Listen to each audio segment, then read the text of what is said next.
She's very scared of everything. She's a rescue. Oh, kudos. Case. Couldn't hold eye contact to save her life. If only she knew how many people were looking at her right now. Right. She would lose her bowels.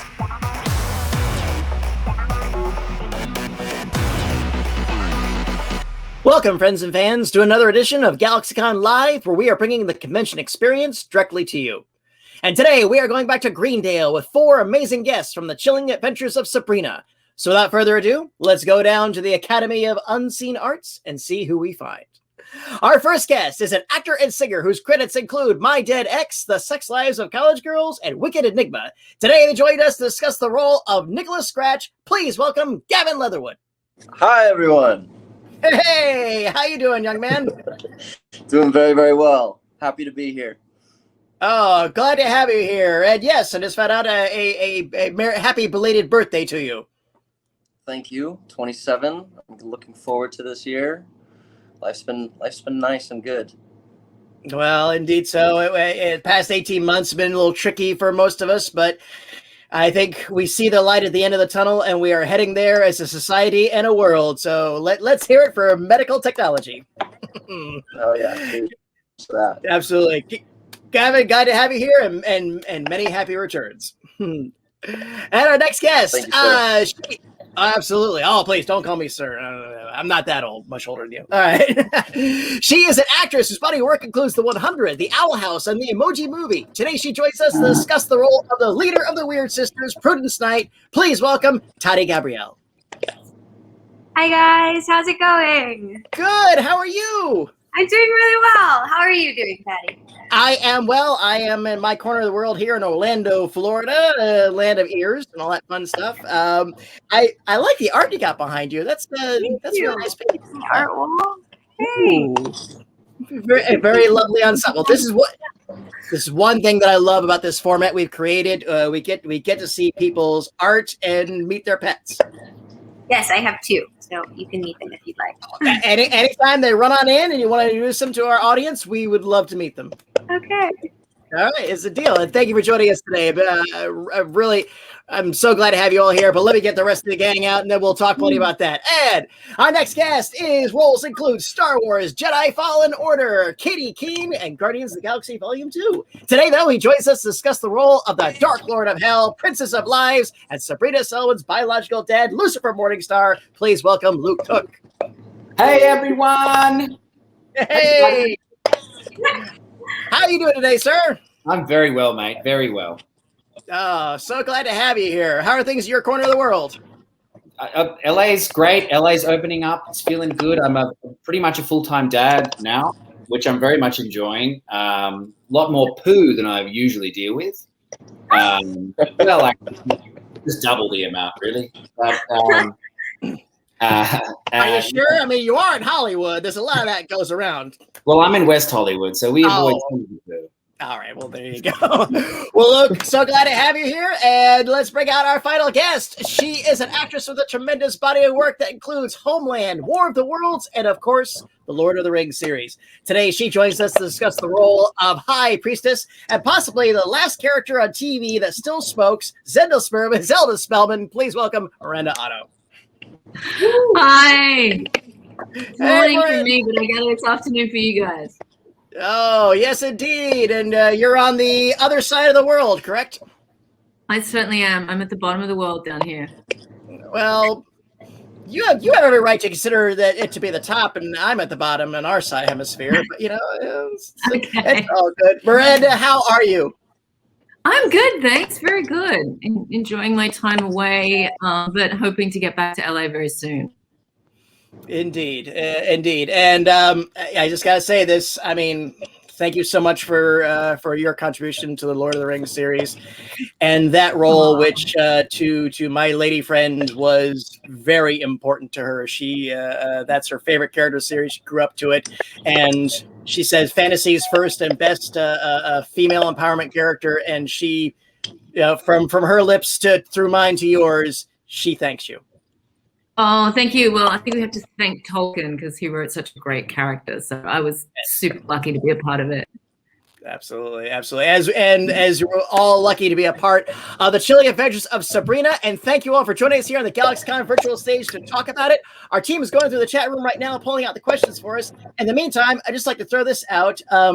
This show can be pretty wacky at times with the effects, and it has some interesting costumes, fascinating sets. What was the craziest moment each of you may have had on the set, involving either effects, makeup, wardrobe, anything visual that makes this show so miraculous? Who wants to go The first? craziest. Have you got something, Gav? I mean, I've got a real vivid memory that makes every job since then, or every scene since then, feel like a breeze, where Kieran and I were filming like a walk and talk scene, and it was right after we had Ambrose had like rescued us from King Arid and exploded his guts all over us, and we were covered in like this nasty, goopy, thick molasses, and we smelled syrupy and like breakfast, and it was the scene that immediately precedes that big battle scene. So it's Kieran and I walking along this path, and we're out in the middle of the wilderness on some beautiful dirt road out in front of someone's property, and we're just getting like eaten alive by mosquitoes, covered in sticky stuff at 4 a.m. And it was the day that my mom came to visit set, and she was like, "Your job is so weird." It was the same day we shot the wrestling scene, Luke, where you and I we started our day covered in oil, wrestling and rolling around with each other. Which that was a gnarly one too, man. I'm not gonna lie. That was very physically taxing. Yes. It was so gross too. That mat was so dirty. And my tattoos kept getting rubbed off on your big pectoral muscles. I don't think this sounds wonderful. I don't know how this sounds terrible at all. What a day from for a an visit from observer's Mom. point of view, Tati. What was that thing that we wrestled in? What's that called? I forget, but I had a configuration. The Acheron. I had a scene, which is actually Nick Scratch's colon. But I had a scene with Richard where they used to squirt like white liquid over the top, and it would drip down as you're in the scene, right? So they'd go, okay, getting ready, and these guys would go around and squirt white stuff on the roof so that it was dripping down as you're in the scene. And so one time, and they had these syringes that they would squeeze, and the white stuff would go up. Anyway, so we're about to call action. This guy squeezes it. It goes up, lands on my shoulder. They call action, and I walk into the scene. I was like so lucky that it looked like my face. Giant snot. A giant snot. It was like Richard. Richard was sick that day, and we were like, come on, we need to like get through for Richard. And so there was no way I was calling cut. There was no way I was like saying, hey guys, I was just like, let's just do it. And I just walked right in. It was so funny though. And then in, by the way, this is Cindy, my chihuahua. Oh. She's very scared of everything. She's a rescue. Oh. Kudos. Case. Couldn't hold eye contact to save her life. If only she knew how many people were looking at her right now. Right. She would lose her bowels for sure. Oh, adorable. So who's got another adventure or misadventure on the set? That's so hard. I mean, the only thing that I can think of, I remember when I had to Gavin's point of, we always have to do very strange things for our job. When I had to take that milk bath, that buttermilk bath, that was not milk at all. It was paint thickener. A little bit of food thickener, and like something else. And hot water. And I remember just between every scene, there was crew guy, Matt, miss him, love him. Matt would just come in between every take, and like I would have to put my legs in during the scene. So when I took them out to start out, Matt would just come and like wipe my legs down, and it just became very normal for Matt to just come in and just wipe my legs down. That was strange and lovely. What an awful job! Oh man. You're getting bathed. You're getting bathed for your work, man. It was honestly really great. I was getting bathed by Karen, bathed by Matt. It was a day of luxury. The paint thickener, though, that just seems weird. It wasn't like I thought it was gonna smell weird and things too. I really wanted buttermilk. I really thought, I hoped for it that they would get milk, but no. Yeah, why didn't they actually use milk? Like, would it just like get really stinky? I think either that it would curdle or that it would get cold, like too fast. And I was like, but by that point, I would be like climatized to it, so it wouldn't have mattered. But and also, it's expensive, like more expensive than paint thickener and food thickener, I think. Is it just getting a bunch of jugs of milk? And you could offend the vegans. I don't know if you remember, like some, like of the blood, they didn't use like actual blood because we didn't want to offend vegans. Mm-hmm. I appreciate that. That's beautiful. Molasses, stickier. Yes, molasses. That's what it was. Smells better. Smells a lot better. Well, yeah, mosquitoes love molasses. Oh, love it. You found that out the hard way, huh? Yeah, I remember waking up with like bites all up and down the ankle. I don't usually get bit. I feel like my blood's not too sweet, and like when other people are getting bit, I feel like I avoid it. But those Vancouver bugs, out in the Great Canadian Wilderness, when they smell something sweet, they're gonna eat it, and that molasses was sweet, man.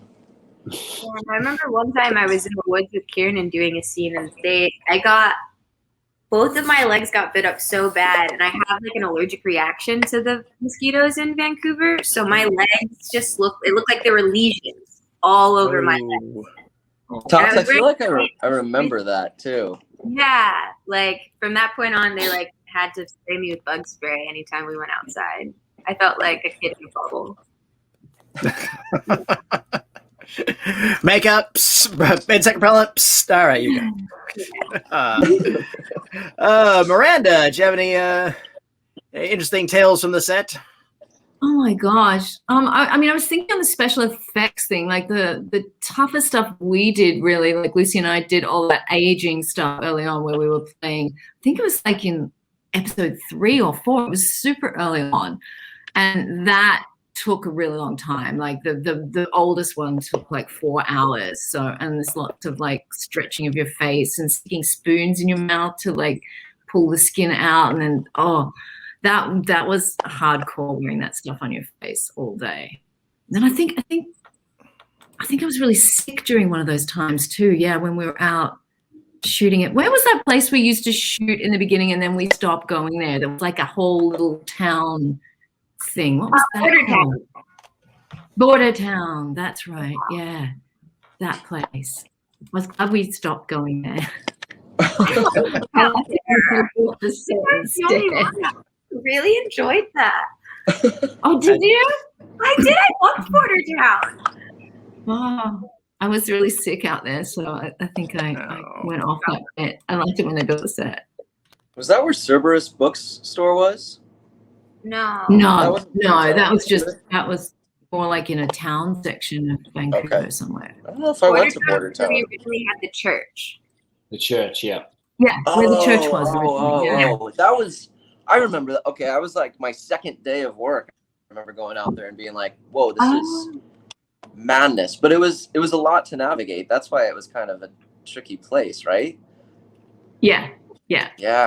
And then they eventually built the church on the soundstage, which probably made everything a lot easier. Could you imagine shooting those big scene days with Chance's execution, Ambrose's execution, filming that scene out there in that day? Yeah, would have been madness.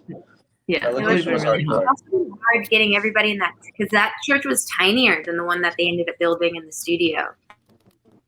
Yeah, that place, and it was hard to get in and out of too. I remember it was very small. Oh my God! You remember when we almost got flooded in? Does anybody else remember that? Yeah. That was like Corey didn't call it. Yeah, he came out so calm. He's like, everybody, okay, I don't want anybody to be alone, but we need to evacuate immediately. Like, and I was like, now, people, we need to go. And I was like, oh, okay, this is serious.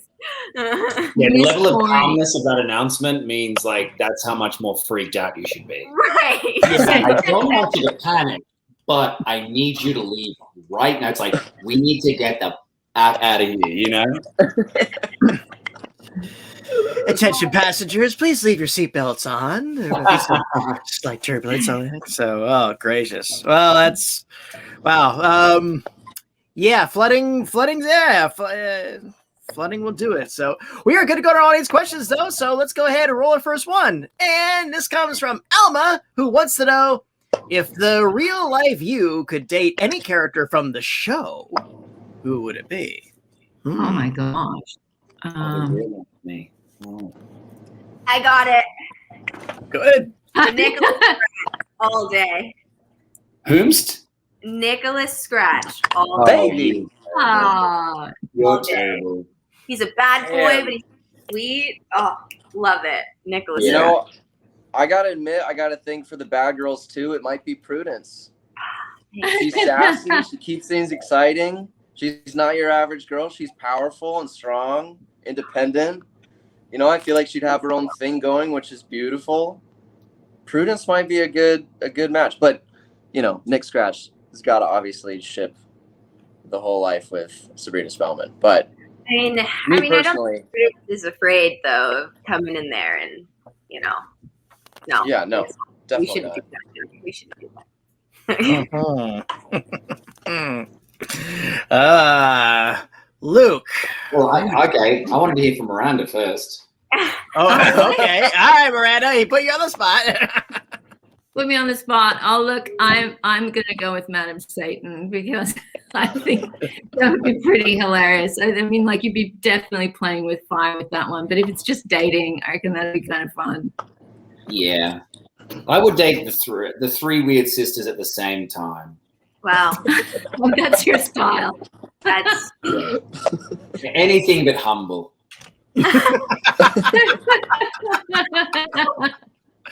Fair. Alba, thank you. Great question. Start us off with what's next? Here's one from Buffy. If you could choose any other familiar, which animal would it be?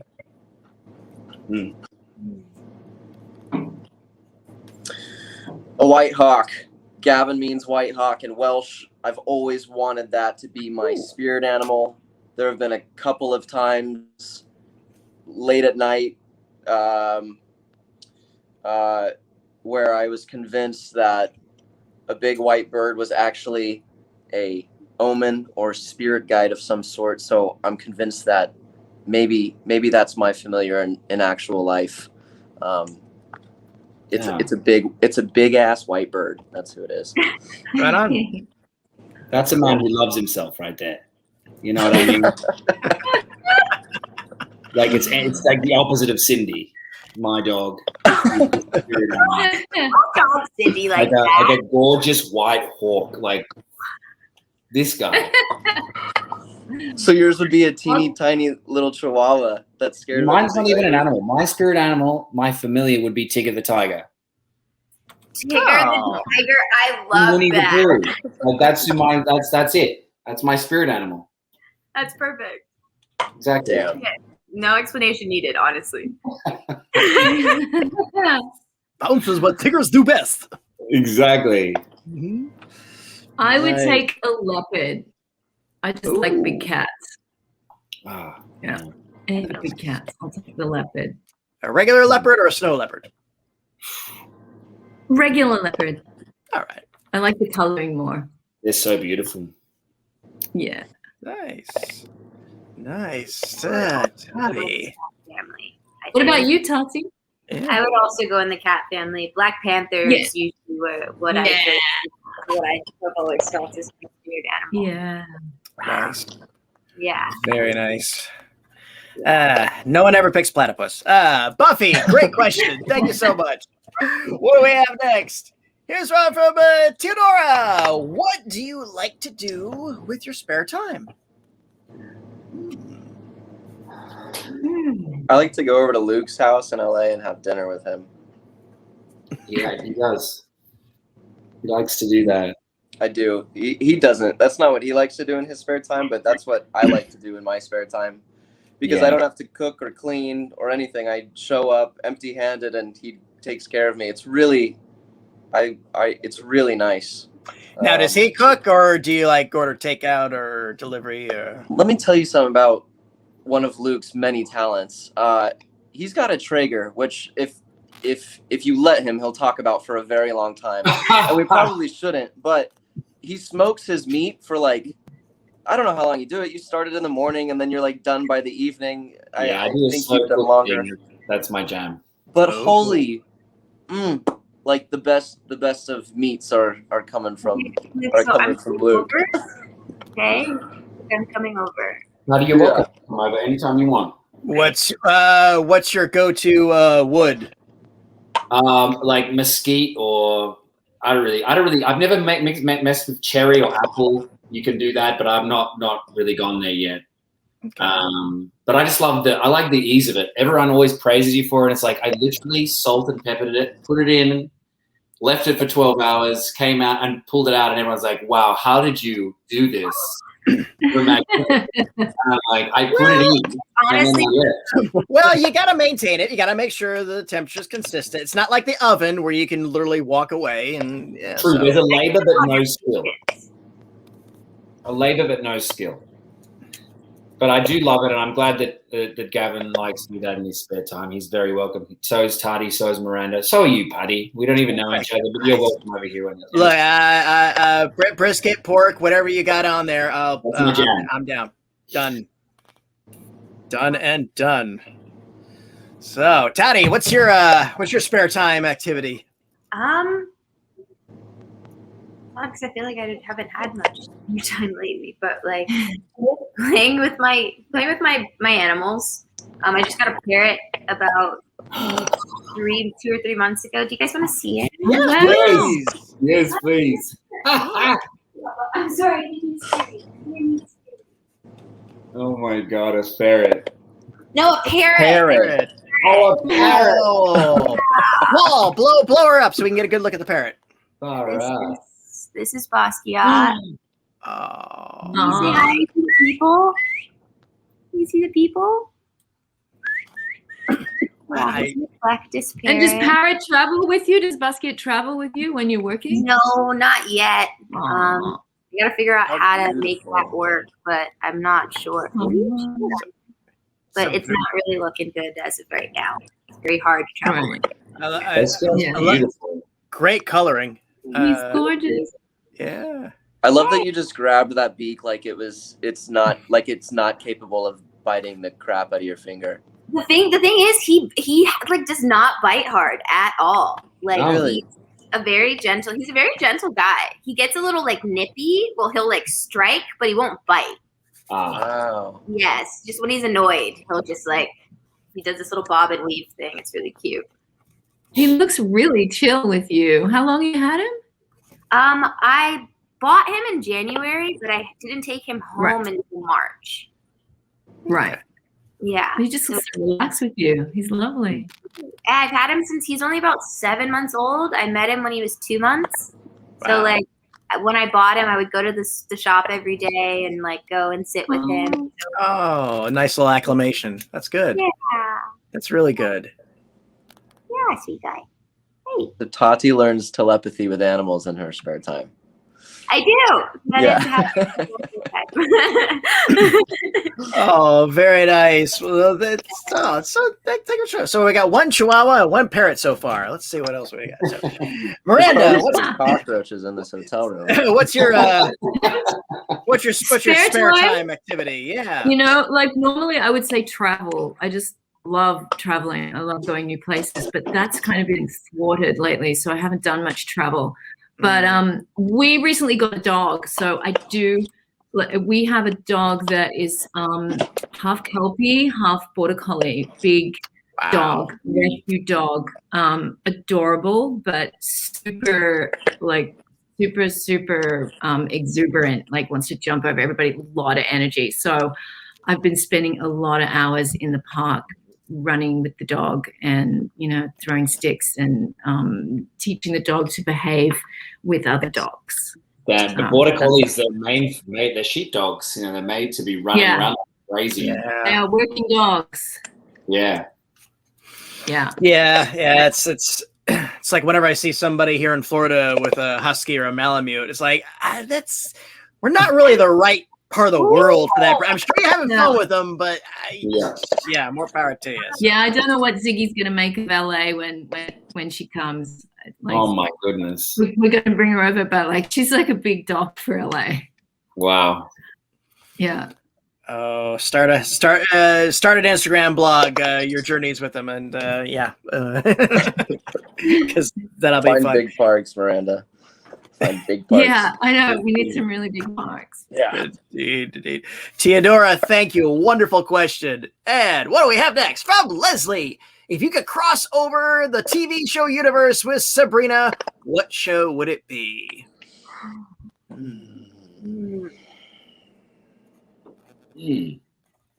Supernatural. I feel like could do. I mean, it's an easy crossover. The Office. That would be awesome. Imagine Sabrina and Michael Scott just getting into some shenanigans. Yes. I imagine like Sabrina like wants to head some sort of plan, and like Michael Scott really wants to help, and Dwight gets involved, and Michael doesn't want her to. It'd be great. Yeah, it could be good. I think there's potential in there. Just because it's I was going to say French in my mind. Just because it's fresh in my mind, like imagine Homeland and Sabrina, where this little teenage rich kid can solve like worldwide terrorism. She's like, guys, if you believe it, we can change it. She's sitting in an interrogation room with a terrorist, like, you need to stop. I'm serious. And then Ross and Jazz come behind her. Yeah. Stop. Love that. Yeah, it's gonna be fun to cross up with something really different. Yes. Yeah. Maybe something from the past. Historical show. My go-to is always Doctor Who, because Doctor Who can go theoretically everywhere, so he could theoretically he or she we have Michelle, could pop in. Yeah. Oh yeah, that's right, Michelle. Yeah, so nice. Leslie, fun question. Thank you so much. What do we have next? From Aaron. Who had the best, most uplifting presence on the set? Kiernan. Kiernan. Kiernan. I would say Keeks or Jazz. Yeah, I didn't work. Jazz definitely, but I didn't work as much with her. That I worked so many days with Kiernan, and like she was just nothing would bring that girl down. She's amazing. I know. That's how I felt about it too. She's very much a leader. Yeah. And did uplift. Yeah. If she wasn't going to get down, then you had no right to get down. No. She was there all day as well. Like she had the least amount of off days, and I mean she was doing scenes with herself, which is like absolutely what it sounds like. It's double the work, and for her to be smiling through that, like people grumble over a lot less, and it's funny that she was a stud. She was a stud. I used to love watching them come up to her and say, we're going to be like, we don't have hot water, so we're going to be drenching you in cold water in a, a satin nightgown at 3 a.m. in the middle of winter in the forest, and you're going to be going from one unit to the other one. You're going to be working an 18-hour day, and she'll be like, amazing. Right? So game. So game. I love showbiz. Never complain. I've never seen Cookie angry or irritated. No. Yeah. Awesome. Very awesome. Aaron, thank you. Fun question. And let's roll another one. Here's one from Gabriella. What was the funniest moment on the set for each of you? Oh, you know what just immediately came to my mind, Miranda? Top Dog. I didn't even realize I was saying it. And I must have said it so many times. Oh no. Great. It's from an old Australian TV show, a prison show about women in prison. And the woman who was the leader of it, this woman B, and she was the top dog in the prison. And so it's like it's a term here, top dog. Cell Block H? It was so great. it wouldn't stop either. Like Miranda had one line, and the line was competing for top boy, and she just kept saying top dog. And the first time it wasn't really funny. She just was like, "Oh shoot, let's go back." And then she just kept saying top dog relentlessly, like could not stop saying it, and all of us were just rolling about it. It was a seriousness of learning that way. It's like just so serious. So you want to be dog. It was oh god, it's so great. It's so weird how it's like the simplest of things that are really funny. Like something like that. It's just like it's so small, but like you go throughout a day like and you start becoming a little delirious, and then something as simple as that can just throw you for such an odd curveball. Set is a weird place like that where I usually find like weird 3 o'clock in the afternoon, somewhere around 3 or 4 o'clock is the hour where just things just seem ridiculously funny. Like, and there were a lot there's of a level those. of tiredness after lunch or something, where suddenly like things are just really more amusing than they should be. One of the funny things to me was when Chance he would like always eat everything on set, and he committed to eating this peanut butter in this scene, and then we did like so many takes, and he had to keep doing it, and I could just see him getting greener and greener. He's like rookie move, like he like moved in on the rehearsals into eating that peanut butter, and then by the time we sort of shot everybody and getting around to his stuff, he was still having to eat it, like. But he managed it. One of my funniest moments was watching Chance insist that he would slide into this scene of which it had everybody in it. And he kept sliding in, and every time he did it, it was funny. And it got to a point where it was funny for no reason anymore. It was like, I don't know why we're laughing. But I was like, and he goes, I can't, they're laughing. And I'm like, I'm sorry. We got a little bit in trouble for not holding it together that day. That was a long day too. The read-throughs when other people would, like when you stood in for Richard, Luke, and then Richard stood in for like other people would read other people's parts and then take them off, and everyone was so good at that. Yeah, you just did an amazing Hilda. Just such a great Hilda. Oh yeah. Nice, very nice. Gabriella, thank you. Very fun question. What do we have next? From Theo, how often did you agree with your character's decisions? Good question. I didn't really know there was an option to. Right. I was like, whatever my character's doing, I got to stand by it because I have to understand why my character is doing it. Maybe only in retrospect can you look back and be like, what a dummy for, doing that thing, and like for, convorting with sex demons. Why, man? Why cope with that? But at the time, I think I don't know personally. I'm trying to look at the reasoning why the character is doing it as opposed to fighting that. You got to trust the writers in that. Well, like what else I could be doing? Right. I just don't think that way. Yeah. I'm like, why am I just doing something else? Imagine I forgot to the writers. Because then we have no story. And then we can all go home because we won't have a job. Yeah, that's the thing about if all fictional characters acted as smart, then there'd be no conflict. If no conflict, there'd be no drama. Without no drama, no story. Yes, true. Yeah, so a lot of fiction hinges on somebody making a mistake at some point and blowing up from there. But Theo, thank you though. Good question. Take it. When we get the writing staff here, we'll ask them. What do we have next? From Too Shy, which character is the most deserving of a spinoff? I mean, I just have to say Lucifer. I mean, I pitched it to. I was thinking LA, like Lucifer comes to LA as a lawyer. Haven't they already done that? And joins the LA. I don't think so. In the investigative department. I don't and think he investigates no. crimes, and he falls in love with the other detective, and like he kind of shows his good side, and then he doesn't. He's not all bad. I think that there's something there. What about Melvin the Teenage Witch?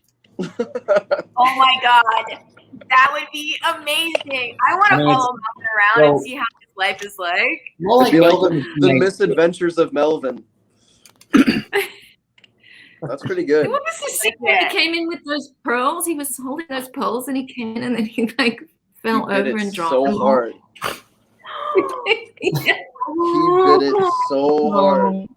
But you know what's funny is he didn't drop a single pearl. No, that's right. He didn't drop the pearl. He made sure that he kept them all up, but he hit his butt nice and good. Oh, Tyler. Yeah, I think he deserves a spin-off. I think that would be cute. I agree. I always kind of wanted Nick Scratch and Ambrose to like go off and fight demons together too, because I felt like they had a lot of like coolness factor, and I wanted more scenes with those two characters together. But it was mostly like there was a lot of like us discussing how to stop the world. I wanted us to like have an epic fight scene or something, but I know he would get into it too. He would be throwing his body all over the place, craving to do his own stunts. We would have like a fist fight scene, and he'd be like, "Actually, punch me, do it." He would never walk into a scene. He either like trips, runs, falls from a tree. It would make it so exciting. There would never be a dull moment on set. Not one. Yes. Yep. I had another actor. So no, really hit me. No, really hit me. Am I? Okay. Ow, that's too hard. Am I? Don't do it. Yeah. I'm okay with a slap, but a punch I feel like is never safe to ask for. You know, I told Kieran that it's okay for her to actually spit on my face the day that I was discovered to be working for Lucifer. And as soon as I told her it, I was like, it'll be fine. We'll do a couple takes of her spitting in my face. And then it was a day where I went home feeling like absolute crap and smelling like saliva. Kiernan's saliva, just all over. That's just a side note, but I just, thought I'd bring up the fact that Kieran has spat on my face multiple times. The things we do for our craft. Yep. Too shy. Thank you. Very fun question. What is next? From Maria. Oh, what is your all-time favorite book? Oh my gosh. The Unbearable Lightness of Being by Milan Kundera. That is a great book. That is definitely my all-time book. Yeah, it's a beautiful book.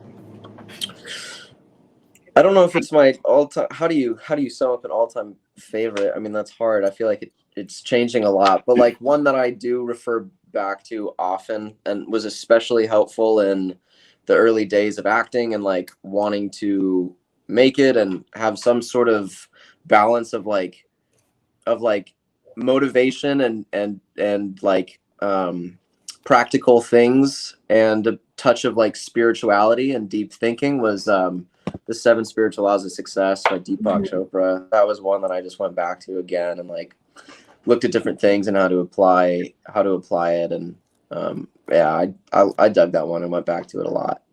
Right on. That is a good one. I couldn't say it's my favorite, but there's a book by Ian McEwan called Saturday, which I really loved, and that's sort of the first one that comes to mind when I think of it. But like, there's other books that I really love too. So I'm really bad at favorites. Well, you have one of your favorites. Yeah, it's hard. Yeah, one of my favorites. That's one of my favorites. Yeah. Damn it, Maria! All time is so hard. It is so hard. Like I've got my bookshelf over. I want to go and look and just choose something.